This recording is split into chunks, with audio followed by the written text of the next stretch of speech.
আপনি কি আপনার শিশুকে জোভিয়াগুল সিরাপ খাওয়াচ্ছেন বা খাওয়াতে যাচ্ছেন?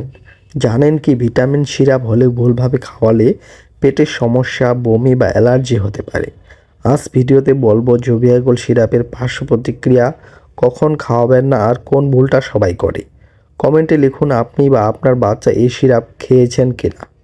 ভিডিওটির মূল টপিক শুরু করার আগে আপনি যদি আমাদের চ্যানেলে নতুন দর্শক হয়ে থাকেন তাহলে এখনই চ্যানেলটি সাবস্ক্রাইব করে পাশে থাকা বেল বাটনটি অল করে দিন।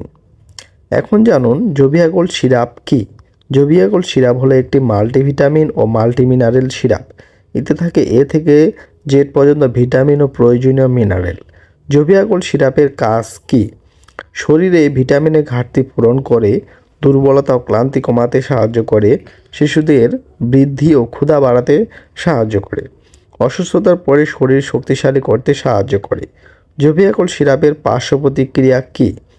সবাইরে হয় না, তবে কিছু মানুষের ক্ষেত্রে বা কিছু শিশুর ক্ষেত্রে দেখা যেতে পারে বমি বমি ভাব, পেটে ব্যথা বা ডায়রিয়া, কোষ্ঠকাঠিন্য, মুখে তিতা ভাব, অ্যালার্জি হলে চুলকানি বা র্যাশ হতে পারে।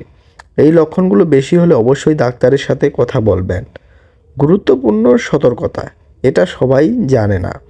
একসাথে একাধিক ভিটামিন সিরাপ খাবেন না। প্রয়োজন ছাড়া দীর্ঘদিন ব্যবহার করা যাবে না বা সেবন করা যাবে না।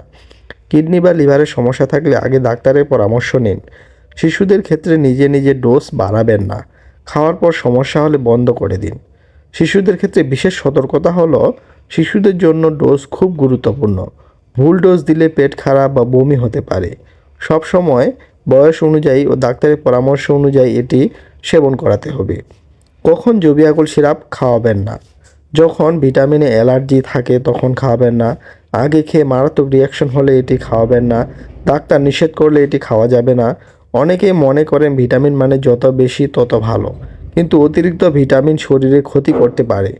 আপনি কি আগে জোভিয়াগুল সিরাপ খেয়েছেন বা আপনার শিশুকে খাইয়েছেন? কোনো পার্শ্ব প্রতিক্রিয়া হয়েছিল কি না কমেন্টে লিখুন। এতে করে আরেকজনের উপকারে আসবে। ভিডিওটি উপকারী মনে হলে লাইক দিন আর মেডিসিন বিষয়ক ভিডিও পেতে চ্যানেলটি সাবস্ক্রাইব করে পাশে থাকা বেল বাটনটি অল করে দিতে ভুলবেন না। আজকের ভিডিওটি এই পর্যন্তই। ধন্যবাদ।